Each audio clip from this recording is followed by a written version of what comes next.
I'm going to show you how to make an interesting vocal part using some of the features of Logic. So to start with, I've got just a basic kind of house beat and bass line, so I'll just play you that.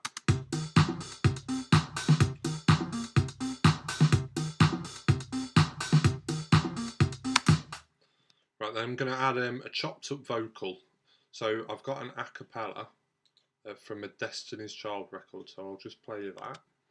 You can hear the vocal, how it starts. Hey, hey, hey, hey, hey, hey. Ooh, yeah.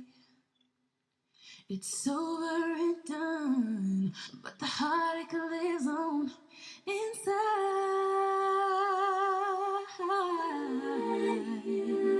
And who is the one you're clinging to? So I've taken this is just, as I say, a Destiny's Child vocal just on its own. I've chosen this vocal because I really like the tone of the voice. I think they've got beautiful voices, but I'm not concerned about the words, because how I'm going to treat the vocal, that's not going to matter too much. So what I want to do is chop the vocal up and load it into the sampler. So what I'm going to first do is double click on it, and it'll open up in the sample editor, and we can see the whole vocal file there. Now I'm going to add some transient markers, so when I export it to the sampler, it's going to be in chopped up sections. So I hit the transient marker button here. Now you can see it detects some markers, and I can listen to these by double clicking on each one and pressing the space bar to play. Hey, hey, hey. Now in some sections it might add too many. Now we can reduce the amount by pressing the decrease button there. We can increase them by pressing the plus, or we can zoom in and listen to them. So, and if there's ones that you don't want, you can highlight them like that and just press delete and it removes them. Okay, so when we've done that, we click on the region and go to audio, convert regions to new sampler track. And we want to do it from the transient markers that we've just set. So it gives me an instrument name, then it tells me a trigger note range. Now we've got to be careful here, we've got enough notes in the trigger note range to fit all the different transient markers in, otherwise it's not going to all be there. So I've started at the key C3 and I've got it set to C8, so there's absolutely loads. So it says here, OK creates an ESX instrument with 34 zones from a maximum of 61. Now that figure where it says from a maximum of 61 has to be the same as or not bigger than the amount of zones. If it said less than that, say it said 20, I'd be missing 14 zones. But that's okay. So it's going to create an ESX instrument with 34 zones from a maximum of 61 from 34 selected transient markers, including a MIDI trigger region, and then click OK. Now it creates this ESX instrument. Now it will create a MIDI file which will just play back the vocal as it is. Hey, hey. But that's not what I want to do, so I'm just going to delete that. And what we'll find now on the keyboard, if I play it, is I've got all the vocals sliced up. So as I hit different keys,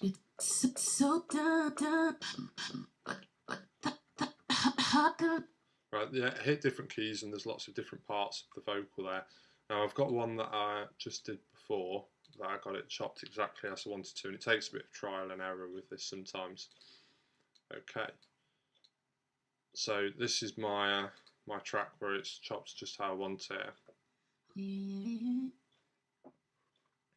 Okay, now what I'm going to do is I'm going to load the pitch correction plugin. So we'll go to pitch and go to pitch correction and hit stereo. Just do that again. So we'll go to pitch, pitch correction and stereo, and it brings up this plugin here. Now this is Logic's version of Auto-Tune, which you probably have all heard of, quite famous because people say it's cheating for singers. So what this plugin is designed for, to be used traditionally, is to put a vocal in tune if it's slightly out of tune on a recording, but I'm going to use it in a kind of more creative way. So I've got a vocal from a random record and I've already got a bass line on this track. So what I want to do, I want to make sure that the vocal is going to be in tune with the bass line. So I'm going to look at what the notes are in the bass line. So I'm going to open up the MIDI file in the piano roll editor, and I can see what the notes are. Now we've got a keyboard here on the pitch correction plugin, and we can select or deselect notes. So when you open it up, all the notes are selected, and what will happen is when the vocal plays back, it will jump to the nearest note and put it in tune. But I only want it to jump to the notes in my bass line, which are C, D sharp, F and G. So all the other notes I'm going to deselect. So deselect all of these except the notes that are in my bass line. Now whenever I play the any of the vocal, it's going to jump to the nearest note that's in tune with my bass line.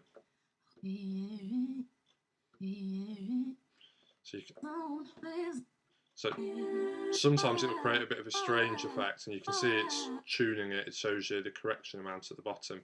Now if you want to make it tune faster, we can move this knob here, faster or slower. So if you pull it down, it goes faster. The faster it is, the more unnatural it sounds.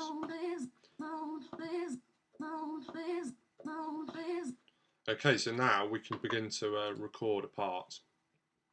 So what I'm going to do is just loop over the loop I've got and try and come up with something.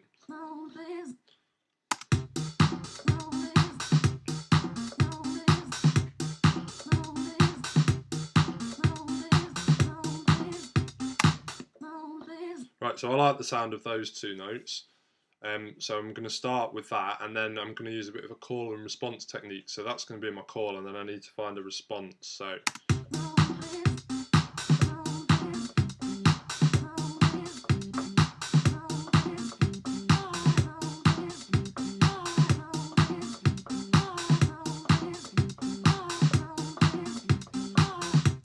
right, so I found some other notes and I like there that work well as a response, but what I want it to be is two different responses. So my first one's going to sound like this. Then I want to find a different part, so I have an A, B, and then an A, C.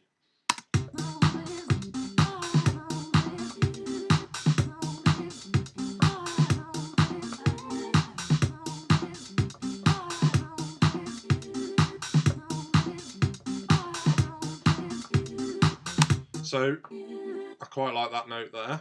So now I want my part to be.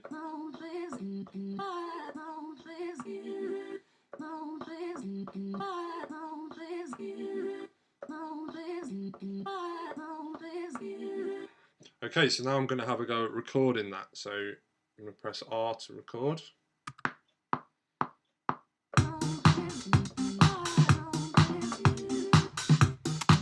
Okay, so now I've recorded my part. Now, no doubt it's going to be slightly out of time, so I'm going to click on the region and quantize it like I would any other part I've written.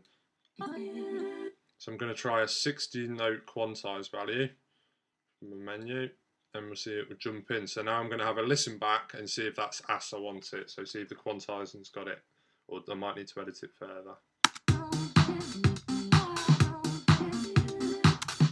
That's sounding pretty much how I want it. Okay, the only thing here is I think that last note's a little bit too loud. So I'm going to get the velocity tool here and just turn the velocity, take the velocity down so it's not as loud.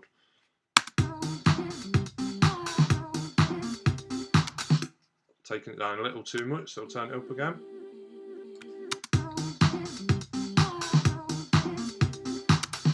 Okay, and I'm happy with that, and I want that to repeat again. Now, there's nothing to stop me using the same a cappella to add another layer to it, but I want that on a different track so I can control the volume differently. So what I'm going to do here is, rather than go to a new track and have to do the process again, I can go to a new track with duplicate settings. So if I hit that, it will create another track exactly the same. So it'll have all the same plugins on, it will have everything exactly the same. So now I'm going to, I like some of the sounds at the beginning, so I'm going to try and find something I like from there that will layer well with it. So again, it's just a matter of playing around and seeing what I can come up with.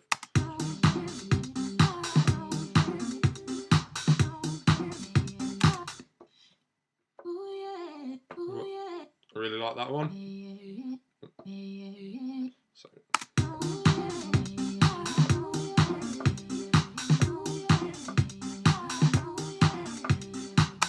So I'm going to have a little bit more of a simple part here. So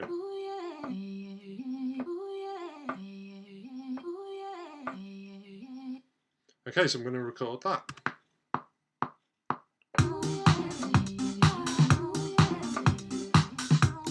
Okay, and again I'm going to quantize it. So slightly out of time again. I'm going to use a 16th note value again. And let's have a listen and see if it's how I want it.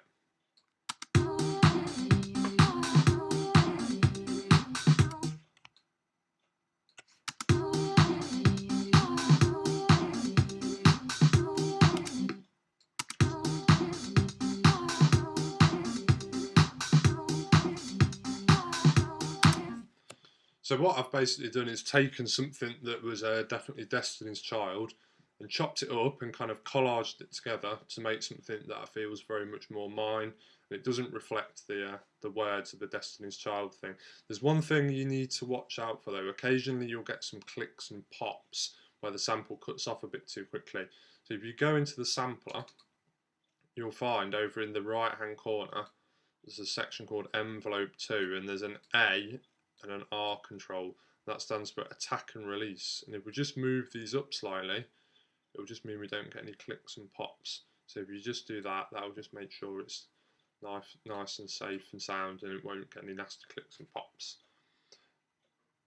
Okay, and there's one other thing we could also consider doing, and that's maybe using the filter, which is this section here. So we could turn that on and then mess around with the cutoff.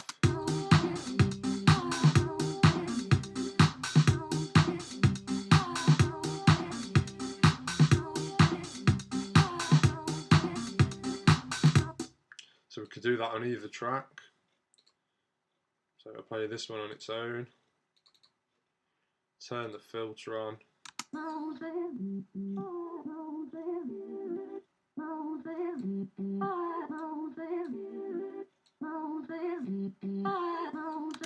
I could sweep through it and record that automation.